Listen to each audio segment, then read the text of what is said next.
I don't understand S.E. Cupp.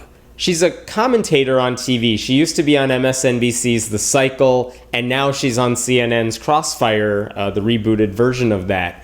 And her whole shtick is that she's a conservative, and she's also an atheist, and that makes her stand out, and that's a little weird and very interesting, you know? And it's what's appalling to me is that she's like a Republican atheist, and the part that bothers me the most is her atheism. And the reason is, it just makes no sense because she talks about it all the time. And every time she talks about her atheism, she comes off as this self-hating atheist. Like she's disappointed that she's an atheist. She said on her show, or on whatever show she was on, or through interviews, that she wishes she was a person of faith. She wishes she was. Or she really hates more than anything else militant atheism. And I don't really know what she means by that because it's not like atheists are blowing up anything. One time she said, you know, this group of atheists was militant because they released a scorecard about the presidential candidates and their take on church-state separation issues. And that, to her, that was an example of militant atheism, which it makes no sense. One thing she also said, this is back on MSNBC, she said that she herself would not vote for an atheist candidate for president. And you think, well, why would she not vote for an atheist who thinks like she does? And she said she doesn't want anyone who represents like 5% of the population. She could not bring herself to vote for someone who represents so few people and who thinks, you know, everyone else, all the religious people, are crazy. Because why would you want a president who thinks that?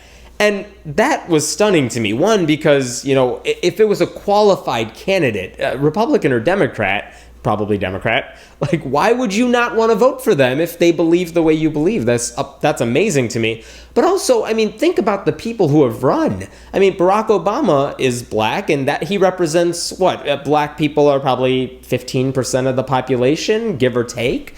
But no one's arguing that, oh, he can't represent everybody else. Mitt Romney is super wealthy, and his wealth puts him probably in the top 1%. But I don't think a lot of Republicans were saying, well, there's no way he could there's no way he could be a bad candidate for all the other people. And I know there were Democrats who would say otherwise. But this idea that, oh, well, this person's this religious faith or this belief system, and they don't represent all of us, and they think everyone else is wrong. That is every candidate ever. I mean, every religious candidate thinks every other religion and atheists are wrong.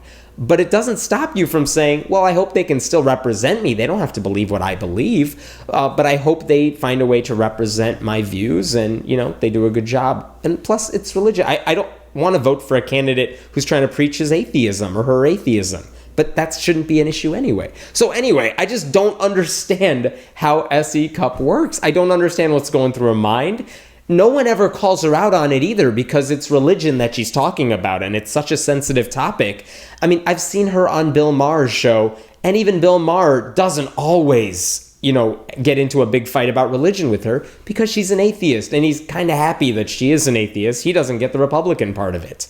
So I just don't understand it, and she won't respond to criticism as far as I've seen. She kind of voices her opinion, but usually she does it when everyone else around her is religious, and they're just taken aback by the fact that she's an atheist, period. And the rest of it, they just don't do much. They don't do a very good job of calling her out on these issues that, you know, most atheists everywhere are just cringing when they see her. So, hey, S.E. Cupp, if you're watching this, we would love to hear back from you, and I'd love to know why you use terms like militant atheist, why you think that voting for an atheist candidate would be bad when everyone's voting for someone who tends to think like they do, and why you really want to be religious, because if you don't believe God exists, then good. Take that in, like, you should be happy about that. You should be glad you're an atheist, that you found a way to not believe in God, even though everyone around you probably does. Like, embrace it. It's a good thing. My name is Hemant Mehta, and I write at friendlyatheist.com. We'd love to hear from you, so please leave your questions and comments below.